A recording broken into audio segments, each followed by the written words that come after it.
Hoy vamos a hablar de los bonos duales, qué son, qué tipos hay y dónde entra este nuevo bono que emitió el gobierno la semana pasada que nos ajusta por la mejor tasa del SER o la tasa TAMAR. ¿Nos conviene o no nos conviene incorporarla a nuestro portafolio? Quédate que te voy a contar bien en detalle cómo funcionan para que puedas evaluarlo. Empecemos. Primero que nada, ¿qué es un bono dual? Básicamente el Tesoro Nacional emite un bono, pero en vez de tener una sola condición de pago, tiene dos, por eso es dual. Y a nosotros nos da la mejor de esas condiciones de pago. Te doy un ejemplo. Supongamos que el gobierno emite un bono dual a 12 meses y te dice, te voy a estar pagando el 2% mensual si me prestas la plata o te lo ajusto por inflación. Las dos cosas juntas. Entonces, ¿qué sucede? Si la inflación es menos del 2% mensual, me paga la tasa de interés fija. Ahora, si la inflación se dispara y es mayor a este 2% mensual que me iba a pagar, me paga la inflación. Me paga el mejor de los dos escenarios. A mí, como inversionista minorista, me conviene porque con un solo bono me cubro de dos posibles escenarios y me van a dar la mejor opción. Si es la inflación o si es la tasa fija es la tasa fija.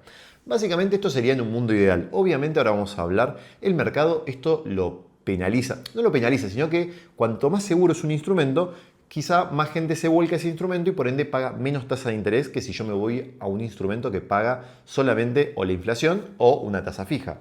Y esto justamente los gobiernos generalmente lo emiten dependiendo del contexto. Todo esto nace en el 2022, Sergio Massa emite un abogado, pero ministro de Economía en ese momento, emite un bono que lo que dice básicamente es que te voy a ajustar por SER o por tipo de cambio oficial, es decir, la variación del tipo de cambio oficial. Esto lo hizo en el 2022.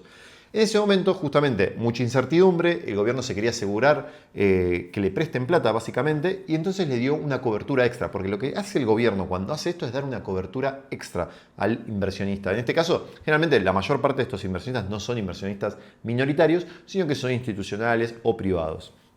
Lo que hizo en el gobierno en ese momento era SER o tipo de cambio oficial. Si había una devaluación, te iban a dar, si la devaluación era más grande que la inflación, te iban a dar el tipo por el movimiento de tipo de cambio y si no, te iban a pagar por la inflación.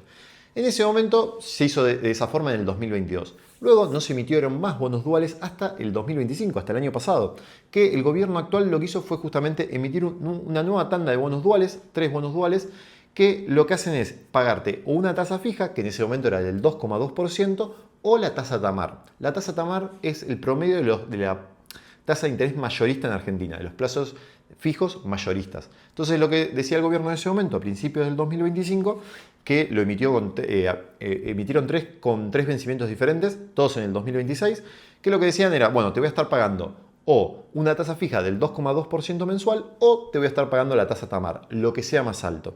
Ya lo que vimos ahora, es que esos todavía siguen cotizando y ahora los vamos a ver en detalle.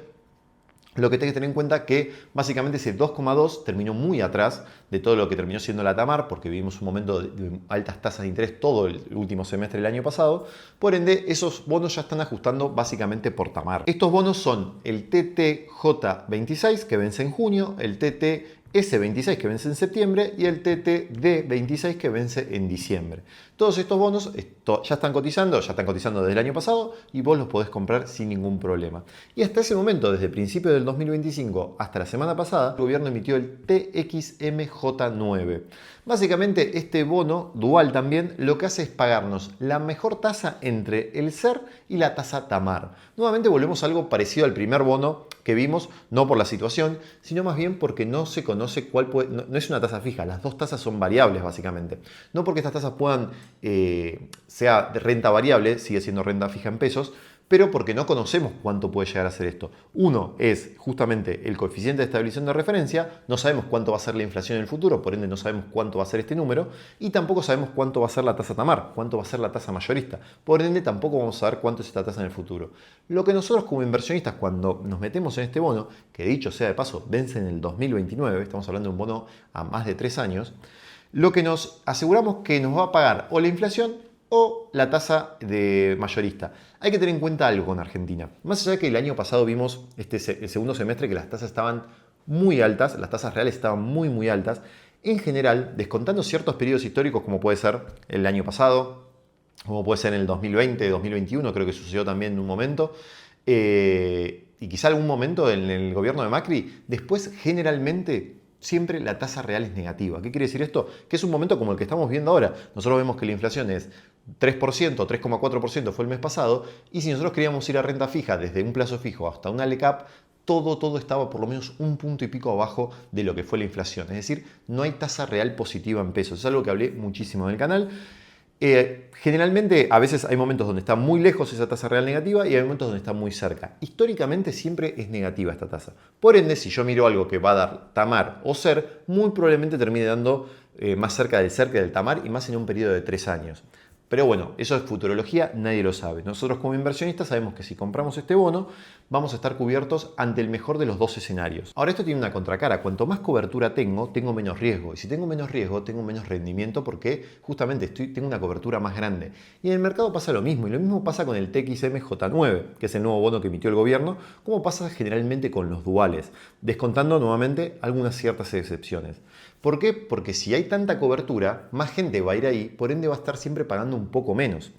A ver, si yo tengo, hagamos un ejercicio teórico, si yo tengo un bono que solo me ajusta por SER y otro bono que me ajusta por SER y por una tasa de interés, por ejemplo como puede ser la TAMAR, obviamente que este es más limitado, el SER solo es más limitado que el anterior, por ende, si yo quiero ajustar solamente por coeficiente de estabilización de referencia, no van a estar cotizando los dos lo mismo, porque ese tiene un seguro extra, por ende, ese va a ser un riesgo más bajo, y si es un riesgo más bajo, me va a dar una tasa de interés menor. Por ende, aunque este termine ajustando solo por SER y no por tasa TAMAR, que como vimos es lo más probable que suceda, eso no quiere decir que vaya a suceder, sino que es lo más probable, seguramente si yo compré un bono SER que vencía en una época similar, más allá que no hay bonos SER tan lejanos, pero supongamos que lo hay, el bono que es puro SER me va a pagar una tasa de interés más alta que el que es SER y TAMAR. Y esto sucede siempre con los bonos duales, nuevamente, porque tengo una cobertura más grande. Entonces, al tener una cobertura más grande, tiene menos incertidumbre, tiene menos riesgo y paga menos. Esto sucede siempre con los bonos duales. Y ahora, con esto quiero decir, bueno, entonces nunca convienen los bonos duales, siempre convienen los bonos puros. No estoy diciendo eso. Estoy diciendo solamente que hay que evaluar siempre esto. Que una vez es cuando dice, bueno, entre meterme en un bono dual y el otro, prefiero el dual, hay que tener en cuenta cómo funcionan estas cosas en el mercado. Son cosas que hablo bastante en el canal, pero siempre está bueno repetirlas con nuevos instrumentos. Ahora vamos a ver cómo es el TXMJ9. Acá estamos en la página de Abaco para ver justamente el TXMJ9. A ver, solamente tiene un día de cotización, entonces básicamente el gráfico de velas no tiene mucho sentido verlo.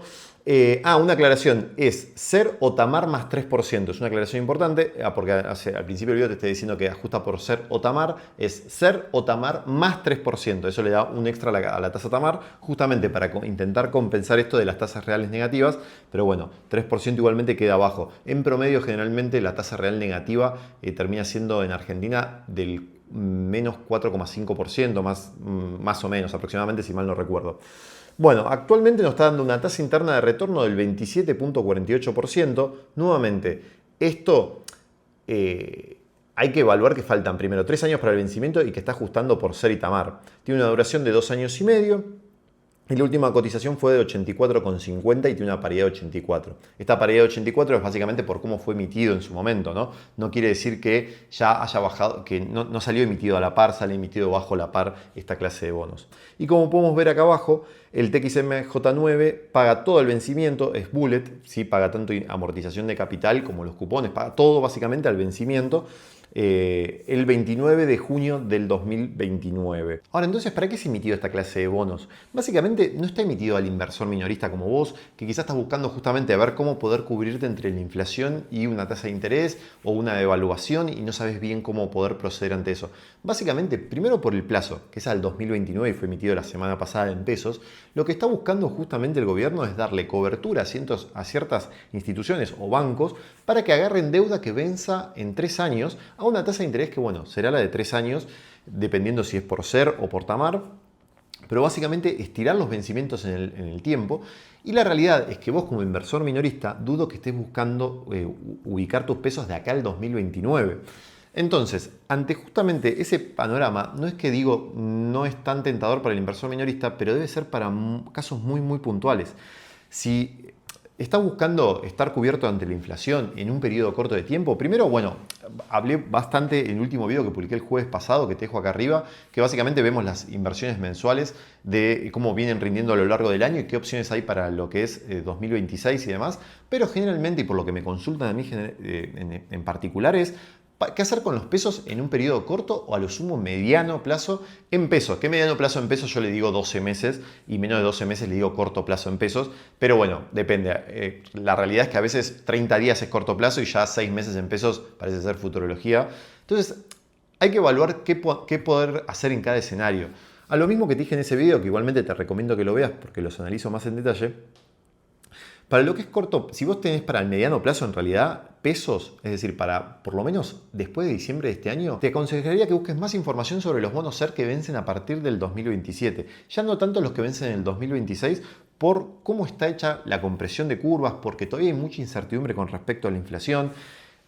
Es real que hoy se dieron a conocer varias consultoras que estiman que la inflación de abril bajó al 2,4, es decir, del 3,4 al 2,4, 2,5, más o menos por ahí. Y ahí se abre todo un nuevo escenario. ¿Qué hace el gobierno si la inflación baja un punto de un mes a otro? ¿Qué hace con las tasas de interés? ¿Las sigue intentando bajar para promocionar el crédito, para destrabar un poco la economía? ¿O las mantiene iguales y las tasas reales, como te decía antes, cómo está ahí siempre esta diferencia entre la tasa real y la tasa que podemos encontrar, y la deja un poco más cerca? Porque si nosotros vemos que la inflación está bajando rápidamente al 2,4%, más allá que se puede estabilizar mucho tiempo ahí, y vemos que las tasas que nosotros encontramos en una LECAP están cercanas al 2%, sigue siendo una tasa real negativa, ¿sí? Pero por lo menos no es un punto y medio negativa, sino que estamos hablando de que quizás es 0,4, 0,3 por mes. Hay que ver qué hace la inflación al mes siguiente. Generalmente los procesos no son ni todos para abajo ni todos para arriba.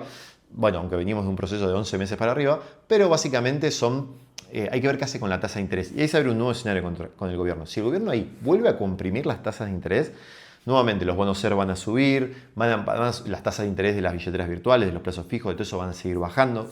Aún más, hay billeteras virtuales que están dando abajo del 18% de TNA, lo cual es prácticamente, no sé, a una inflación del 2,5, estamos hablando que es un 60-70% menos que la inflación. Es una locura realmente. O sea, es una tasa de interés real muy, muy negativa que claramente no incentiva el ahorro en pesos y empieza a buscar justamente otras alternativas. Y como te digo en el video, y lo vuelvo a traer acá, si a veces dicen, bueno, pero ¿cómo puedo hacer la mejor tasa en pesos? Hay distintas opciones, como te digo, en mediano plazo puede ser un bono SER, en corto plazo puede ser un fondo común de inversión que busque justamente optimizar mediante obligaciones negociables en pesos. Puede ser plazo fijo UVA, que van a ajustar por la inflación. Está bien, el plazo fijo UVA es de 90 días en el Banco Nación. El otro día me dejaban en comentarios que en algunos bancos privados, no quiero decir el nombre porque no lo pude verificar, el plazo mínimo de un plazo fijo UVA es de 180 días, lo cual son 6 meses, lo cual es una locura. Pero bueno, siguen siendo, si uno sabe que no va a usar los pesos, que por lo menos te aseguras que le vas a ganar a la inflación. Y hoy en día, realmente una tasa fija en pesos a 6 meses es prácticamente imposible ganarle a la inflación, a menos que la inflación colapse en un mes y medio y vos te hayas quedado con una tasa fija del 2% mensual. Si no, no hay chances prácticamente. Y es por eso que ahí vuelve a nacer esta idea de decir, bueno, podemos empezar a ganar cobertura cambiaria. ¿Qué quiere decir esto? Empezar a dolarizar una parte de nuestras inversiones y no todo dejarlo en pesos haciendo tasa. Es real que nosotros estamos viendo un momento abril, mayo, se liquidan más dólares, entonces el dólar está bastante estable, más allá que hizo un pico la semana pasada, pero está bastante estable. Entonces vemos que puede ser un buen escenario, pero como también genera incertidumbre, porque decimos, bueno, quizá un mes se va a seguir quedando el dólar así. Pero justamente estos son los momentos que uno agarra y dice, si no puedo ubicar mis pesos, o puedo ubicar una parte en pesos esperando cubrirme con el SER, con el coeficiente de estabilización de referencia, es decir, cubrirme con la inflación, y otra parte la puedo estar dolarizando. Porque nuevamente, si vamos a esperar a que el tipo de cambio salte para empezar a dolarizarnos, siempre vamos a llegar tarde. Entonces la idea justamente es, si uno ve un tipo de cambio que a uno le parece atractivo, poder dolarizar una parte. Y esto termino siempre diciendo lo mismo con respecto a estas cosas, pero porque las preguntas a veces siento que cuando me las dejan en comentarios son como muy justamente duales, ¿no? Pero muy binarias. Es como, ¿qué hago esto o hago lo otro?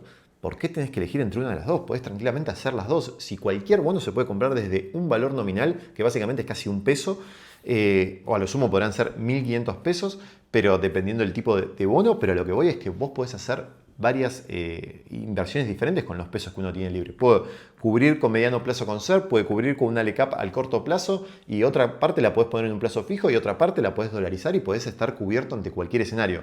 Como te decía al principio, lo mismo que sucede con los bonos duales, cuando vos más cobertura ganás, obviamente, de todos los escenarios seguramente pase uno o uno un momento y otro en otro momento y te termina dando un promedio. Pero vos dormís tranquilo y vas a tener un buen rendimiento igual, porque si hay una devaluación, vas a tener, podés estar cubierto con ya habiendo tenido dolarizado una parte de tu cartera, o mismo podés dolarizarte mediante un bono dólar link, que ya lo he hablado bastante en el canal, pero lo repito porque el público se renueva básicamente. El dólar link no es que vos estás comprando dólares. Vos estás comprando un bono en pesos. Lo que te va a dar el Estado en ese momento va a ser cuánto está el tipo de cambio oficial cuando venza el bono. Y te lo va a dar en pesos para que vos te puedas dar vuelta y si quieras dolarizarte. Pero es dólar link porque está atado al dólar, ¿sí? Pero no te da dólares, te da pesos. Entonces, pero cuando vos compras dólares, sí estás pagando comisiones y estás pagando un tipo de cambio más alto. Entonces quizá vos decís, bueno, compro una parte en bono SER, una parte en un bono dólar link y entonces de esa forma estás cubierto ante los dos escenarios. También puede ser una buena alternativa. Ahora hay que tener en cuenta los plazos, para cuándo vas a necesitar los pesos, por qué estás haciendo una cosa, por qué estás haciendo la otra, pero a lo que ves que puedes analizar una cartera y poder distribuir la inversión. No necesariamente tienes que hacer una sola inversión, porque estamos buscando hacer la mejor inversión, el margen de error es gigante, porque la verdad es que nadie sabe lo que va a pasar en los próximos meses. Puede volver a subir la inflación, puede derrumbarse la inflación, quizá menos probable que uno puede decir, bueno, es menos probable que esto suceda, pero generalmente se estima que la inflación puede estar entre el 2,2 y 2,6% por lo menos varios meses de este año. Entonces es un escenario posible, puede el dólar quedarse acá, puede subir como te decía hace un rato, puede quedarse el dólar quieto y subir la inflación y sin embargo la tasa de interés quedarse baja como está pasando desde enero a hoy, que tenemos una tasa de interés real negativa, la inflación no para de subir y el tipo de cambio está estable. Entonces esa forma de pensar a veces de decir, bueno, quiero hacer una sola inversión bien, el margen de error es muy grande. ¿Para qué limitarnos? ¿Para qué quedarnos con un margen de error grande si podemos diversificar un poco? Si tu estrategia es buscar qué hacer con los pesos. Nuevamente, si tu estrategia es, bueno, yo invierto una parte, doy un ejemplo, pero una parte en CDRs en el S&P 500, otra parte en acciones locales y demás, nada, ahí tienes que seguir haciendo lo mismo. No es que porque hoy la tasa está alta te va a cambiar un poco la prioridad. Te puede cambiar de una parte, pero nuevamente, no hay que pensar, en mi opinión, no hay que pensar este tipo de inversiones como binarias, como hago una cosa a la otra, cuando se pueden hacer varias. A lo sumo, si te mirás con mejores ojos el SER que una tasa fija o dolarizar que quedarse en tasa fija, lo que puedes hacer es asignarle un porcentaje más grande. Si tenés del 100% tenés 1 millón de pesos, bueno, 400.000 se lo puedes poner a un instrumento y 600.000 al instrumento que pienses que va a ir mejor, pero no jugártela entera, porque si te la jugás entera, si te sale bien te sale perfecta y si te sale mal te sale muy mal. Básicamente creo que ya se entendió, pero poder diversificar entre distintos instrumentos y hay que aprovechar que justamente, como este bono dual, a veces lo que sucede es que hay un abanico de instrumentos muy grandes para utilizar, con distintas tasas, con distinto plazo. En dólares también. Nos podemos dolarizar mediante obligaciones negociables, nos podemos dolarizar mediante CDRs, nos podemos dolarizar comprando dólar MEP e ponerlo en un fondo común de inversión. Realmente hay muchísimas opciones, por eso nuevamente no hay que hacer binarias las inversiones, más en estos contextos de alta incertidumbre. Ahora te consulto, ¿qué pensás de los bonos duales? ¿Qué pensás que va a pasar en el corto plazo? ¿Cuál es tu estrategia en pesos? Déjamelo abajo en comentarios y hablamos más al respecto. Si te gustó este video te sugiero que le des like y te suscribas a mi canal para ver más contenido como este. Nos vemos.